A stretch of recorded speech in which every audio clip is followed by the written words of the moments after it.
Welcome back. I hope you had lunch. And yes, this is Be Inevitable 2020, last and final day, day two. So we're on to another interesting session.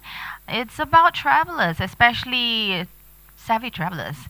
So we will be taking questions at the end of this presentation or this discussion. And don't forget to put in your questions. Ask as many questions as you want. We will try to answer as best as possible. So the next session we're talking about is how Singapore did it despite travel restriction. How do you convince savvy travelers to travel within their own backyard, meaning their own country?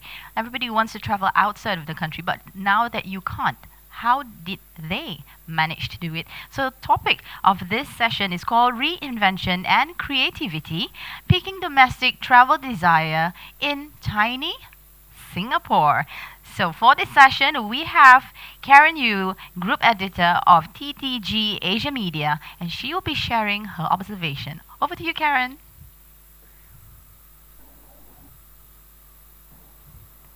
Hi, Karen, can you hear us?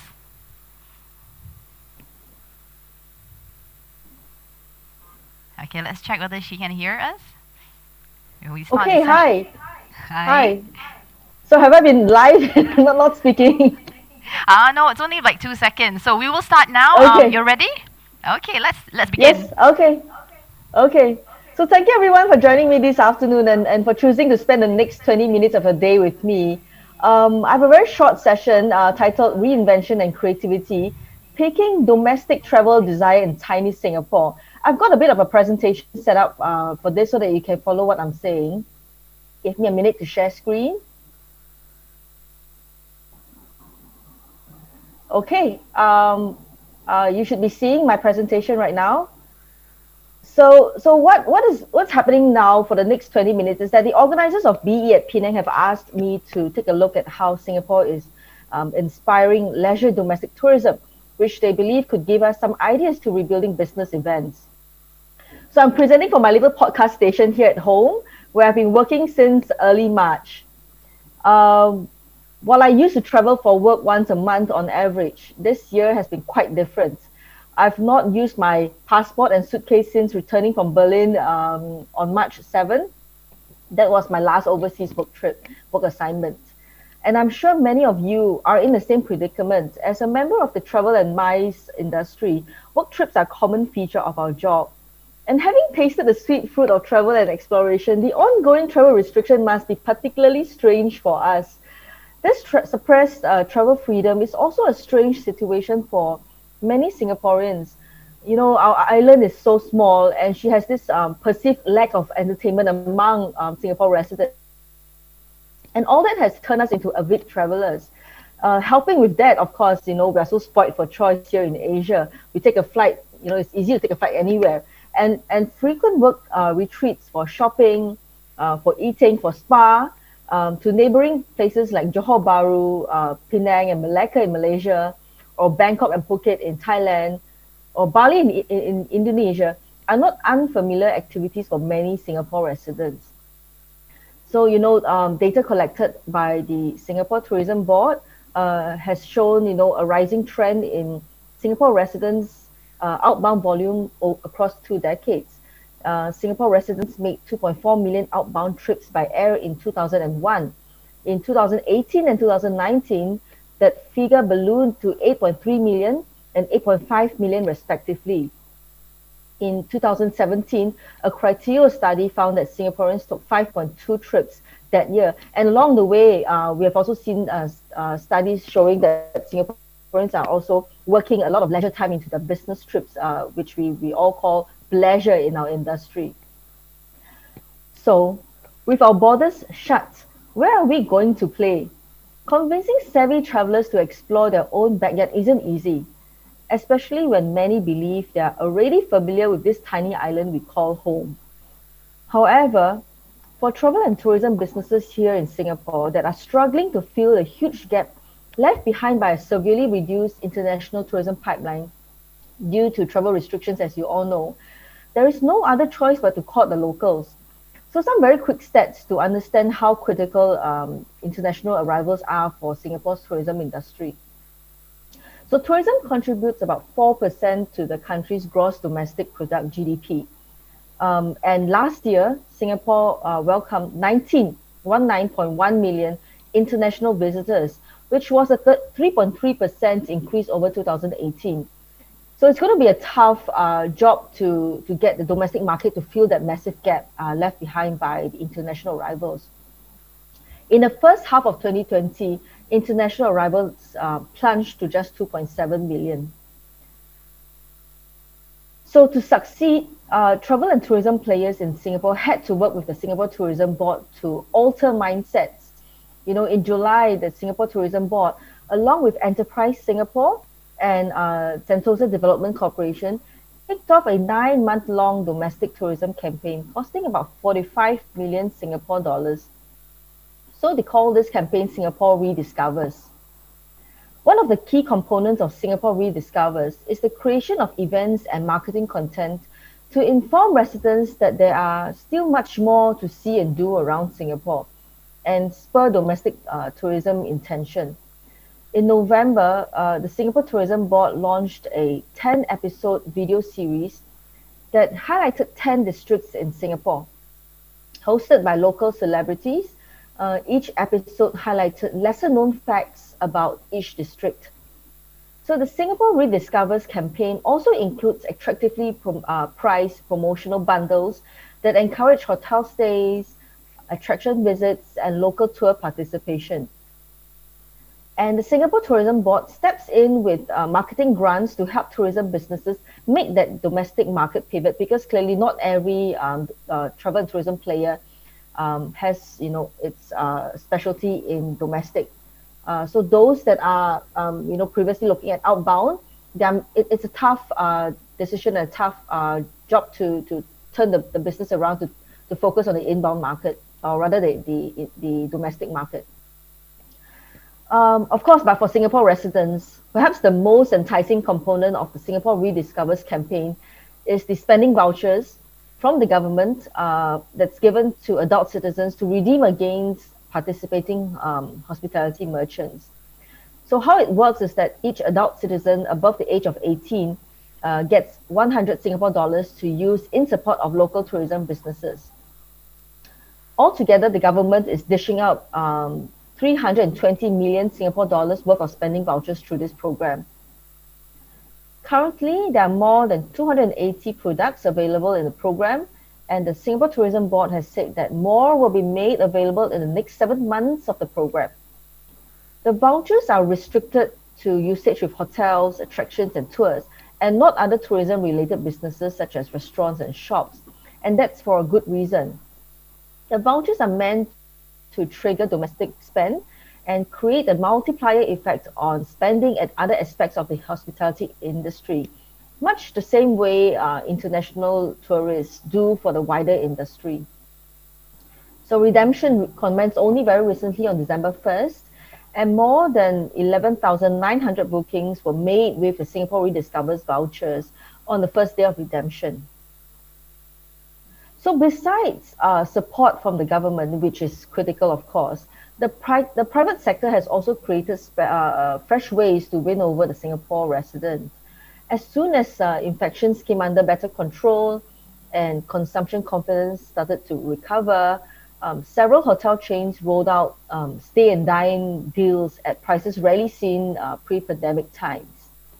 In October, the Singapore Retailers Association launched a massive online shopping spree that featured limited time only hotel stay and F&B vouchers. And my company, TTG Asia Media, was a part of it. By way of supporting several Singapore hotels and hotel chains in this live stream shopping effort. So beyond the pricing factor, tourism players in Singapore have also come to realize that those well-traveled residents need more than just a cheap price to bite. We soon saw tourism operators getting creative and developing insightful programs that reveal lesser-known sides of Singapore.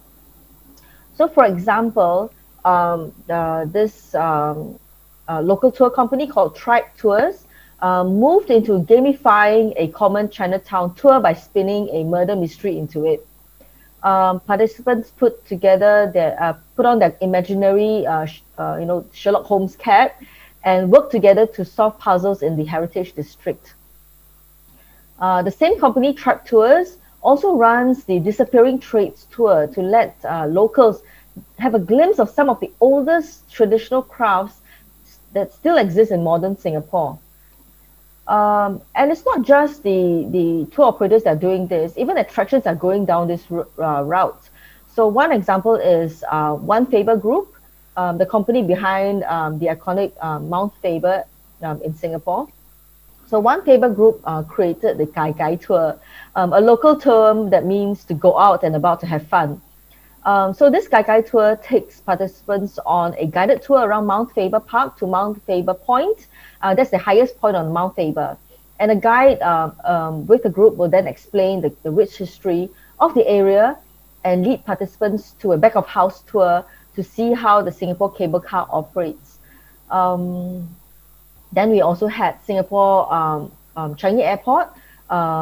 It's also turning into a luxury camping ground where guests can sleep under the stars or in the Shiseido Forest Valley and wake up to the refreshing views of the iconic HSBC vortex, rain vortex. Picnic in the airport under luxurious tents is also possible, with the option for customers to order a food hamper from the airport's F&B tenants.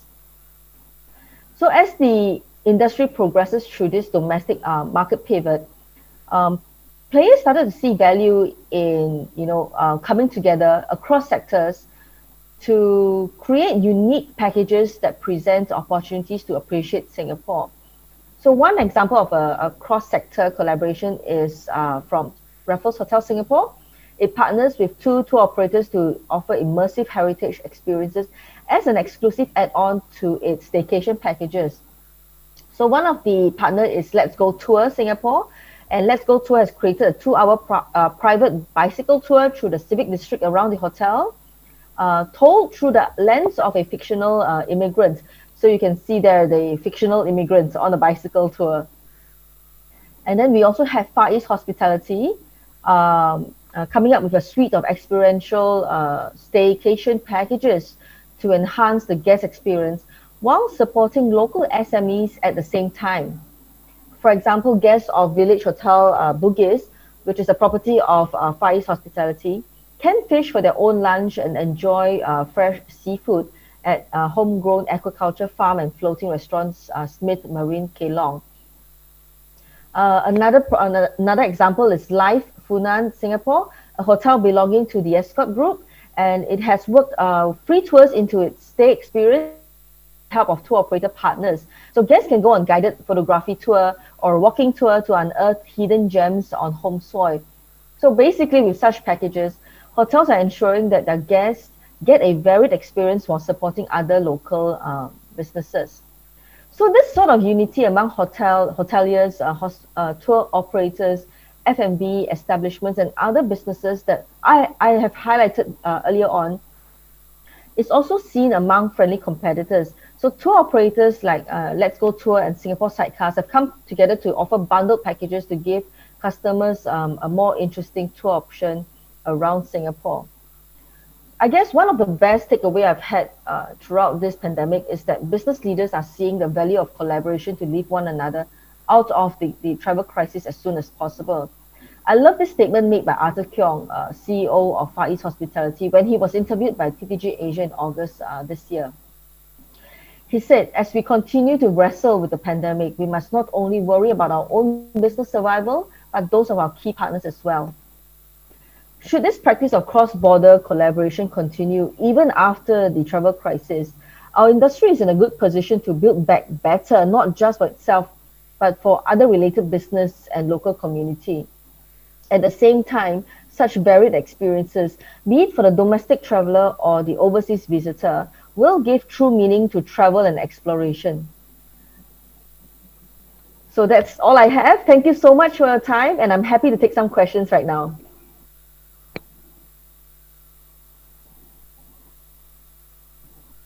Karen, yeah, and thank you, Karen. Can we have Karen back in the screen as well? because I think she's taking questions. So far, it's open to the delegates. You can post up questions on Slido, and then we will answer as best as possible.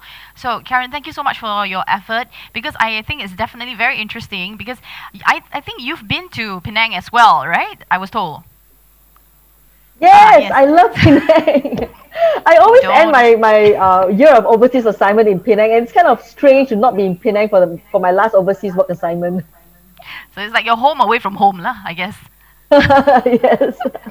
All right. So based on what you've presented to us, these are all based on your observation of what they did, the government, the private sector, the collaboration Mm, to entice the locals to actually learn to discover Singapore as a tourist, mhm, in-house tourist. So what do you think? mhm. Like, is it something that Penang could possibly do as well, or we are already doing it? Because you came to Penang as a tourist, whereas I lived in Penang practically half my life. So I don't see it in that way. So basically, which is what Singaporeans feel when they say, "Oh, travel within Singapore." It's why, yeah. So on your perspective, what do you think with Penang? it it's tough for me to say because I'm an outsider looking in. Probably you have the answer better, really. Um, but I think we both have the same. Both destinations have the same difficulty because when you approach your locals and say that, hey, visit and explore your own hometown. People are like, why? I know my hometown. Why should I explore? But really, if I look deep within myself, I don't think I've actually seen most of Singapore, and I'm sure you don't. I don't think you have also seen most of Penang and really know the nitty gritty of Penang or even the hidden secrets behind certain architecture or certain lanes. So I think there is a lot of potential there to develop domestic tourism for Penang and for Singapore. Ah, yes. Okay. So on your part, what did you discover in Singapore? Your duration is since March 7th till this day. I know. It's so Actually, to sad, be right? Not frank, travel. the tourism industry seems, I mean, everyone knows the tourism industry has slowed down significantly because of the travel restrictions. But for me at the office, it has not actually been slow because when there's bad news, the newsroom is the busiest actually. The Mm, only true. time I really can slow down is actually this month. So I've been doing a bit of a study on the websites where I can officially redeem my vouchers, and I've already marked out a few things that I want to do. So, for example, I want to go on the Trishaw Uncle tour where I can be a tourist, sit in a trishaw, and be brought around certain areas of Singapore. I'm also so particularly keen on an archery experience. I've never tried that. So the vouchers really are a very useful way of getting to know Singapore at a cheaper rate. Ah, okay. So that is interesting. Based on what I remember, because in Penang, what we did was that to encourage more domestic travelers. But then the thing is that because Malaysia, we can travel interstate that time immediately after the lockdown, Mhm, they promoted like special rates for Penangites entrance to mhm, touristy areas lah. Special rates for Penangites, special rates for Malaysians. So that actually upped mhm, the number of tourists to all these tourist sites. I think it's mhm. basically around the same thing, but I'm not too sure much about the vouchers or anything like that lah. But I think on my side, because I've always been kind of outdoorsy, so my plan initially for this year was to go trekking somewhere else, obviously outside of Malaysia. But when this happened, you started contacting your friends, those who are avid hikers, then you discover actually there are so many trails which you have not seen, I've not seen. So this really opens up the opportunity what I think I could do, and then started exploring all kinds of things, and then basically I think improved my stamina and hiking as well. So that was Yeah, interesting. that's a great thing about the lockdown because it forces us to look inwards. I mean, not just inwards personally to understand how we feel about things and cope with crisis and stress, but also to rediscover our own home, right?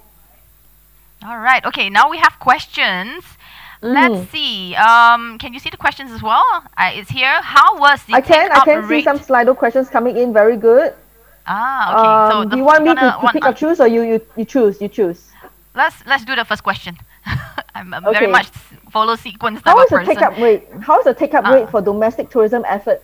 Um, so the vouchers started redemption program on December 1st, um, and within the following days, the Singapore Tourism Board issued a response. a press release, sorry, to say that we've got 11,900 take-ups for the redemption. So that is then a few days ago. The latest figure isn't out yet, but I'm sure because now is a December school holidays, I'm sure a lot of redemption is happening right now. Some of the more popular attractions, the pricier ones like Universal Studios, clearly are the hot picks for a lot of Singaporeans. Yeah, I'm also doing a check to see what other take up what the take up rates are for the next few days. Yeah, I guess.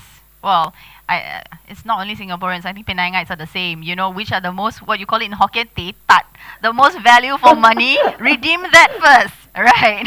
So yeah, you have to be cash savvy. Okay, it's to be practical. You know, some people may suffer financially because not some. I think many people That's suffer true. financially because Yeah, of the that's true. pandemic. So that works. You Yeah, know. So the thing is that okay, yeah. with all these kind of new incentives, programs which are being offered up Hmm. by the private sector together with the government, it works in a way that you can still live a life at the same time of live it affordably. So next question that we have is if you were to pick the sites, which place is the best tourism site in Singapore? Aside from the one most value for money one, I Uh, guess. I cannot say that because I'm supposed to be impartial. Ah, okay, true. Okay, but I guess personally, I if I were to choose to support the tourism industry with my money, I will actually choose to support the smaller tourism players, the owner operator kinds, particularly the tour operators, because those are the ones that really suffering without international tour groups or tourists coming in. So if you were to look at the official redemption sites for the vouchers, there are a lot of tour programs that are very interesting. Like I said earlier on, my plan is to go on a trishaw tour, right? There are also tours that take you through heritage enclaves in Singapore, to learn about the architecture, to learn about the local tradesmen, the crafts, the food. I think those are really exciting experiences because, frankly, as locals, how often would you say, okay, let's go to Little India and then let's go check out all the shops and speak to the uncles and aunties selling, manning the stores? We don't, right? But these tours give you a chance to really do that. So you don't have to be shy. The tour guide is there to help you make the conversation happen, and you learn so much from them. So yeah, so Yeah. I think personally I would want to choose to spend my money on those businesses. That is so true. I think across the board, even Malaysia, we were doing the same thing. There's this hashtag going around, support local, and then like Yeah. as soon as yeah, exactly. Why we must support each other? Like what Mm-hmm. the CEO actually said as well. You know, if you support your partners, support each other, then you will help. We grow together. And like in Mm. like Penang being the food haven of Peninsular Malaysia, actually Malaysia lah, I feel, because I love Penang food. Normally people will say, okay, I order and I'll order from all those big names. Then after that, we have like people going around say, why you do this? Think about the hawkers. You know how much livelihood they've lost over 3 months. 3 months of Mm. lockdown. That's a Yeah, lot of yeah, money yeah. for them. So it say, go on and order from the uncle and the auntie, the hawker store. Mm. You tapao your food back. So I think this is something which, despite the disruption, the global pandemic Mm-hmm. has brought people together to think kinder, be more empathetic, and to think of other people, not only for yourself, be selfless and more mindful. I Yeah, think yeah. that is a positive side lah, of this outcome. Mm. All right, so That's true. I've been signaled that we are out of time. So thank you so much, Mm-hmm. Karen, for your time and your That's effort. actually a It's very been good question, though. That's a very good question from Francois, and I oh, really think we should talk about this. He okay. or she asked that constantly discounting our product as a solution to drive business, is not may not be a good solution, and I agree. So, which is why some of the hospitality companies in Singapore, what they do is they don't really give a massive discount, but they package things together. So you get a hotel stay, but you get to experience a unique side of Singapore plus a bit of a makan, I mean, dining, So it's not a real straight out discount, but it's a more economical way to experience everything together. Ah, Okay, you can go now. exactly.